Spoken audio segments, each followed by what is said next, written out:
শাক রান্না করবো অন্যরকম ভাবে একটু।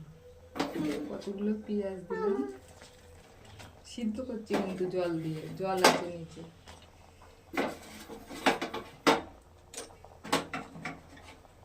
গোটা রসুন দিলাম, ডাল দিলাম কতগুলো, এক কাঁচা লঙ্কা বাটা দিলাম, দিলাম লবণ দিলাম। এবার সিদ্ধ করে নেবো ভালো করে, নাড়াচাড়া করে দিয়ে ঢাকা দিয়ে দেবো। একটা সিদ্ধ হয়ে গেছে, এবার নামিয়ে নেবো, নিয়ে সোমবার দেবো। তেল দিলাম, কচুর শাক তো যে কোনো শাকই সর্ষের তেল দিলে ভালো লাগে। দিলাম শুকনো লঙ্কা দিলাম, দিলাম ফোড়ন। এই কচুর শাকে রাঁধুনি ফোড়ন দিতে হয়, কালো দিয়ে দেবো। এবার রসুনগুলো দিয়ে দেবো, রসুনটা ছাপা করে নিয়েছি। রসুনগুলো ভালো ভাজা হয়ে গেছে, আর পেঁয়াজটা দিতে হবে।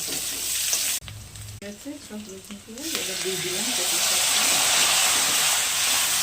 চিপে দিলে ভালো হয়, কিন্তু আমি দিলাম না, লেবুটা আমাদের বাড়ি সবাই খায় না তো, তার জন্য যে খাবে তাকে লেবু, লঙ্কা, পেঁয়াজ দেওয়া হবে।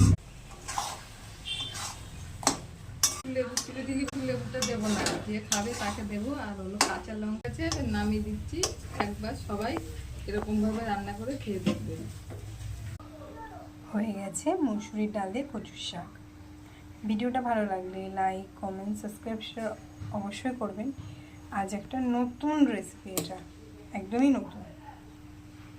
ভিডিওটা ভালো লাগলে অবশ্যই কিন্তু লাইক করবেন। ধন্যবাদ। কমেন্টে কিন্তু অবশ্যই জানাবেন যে কেমন হয়েছে ভিডিওটা।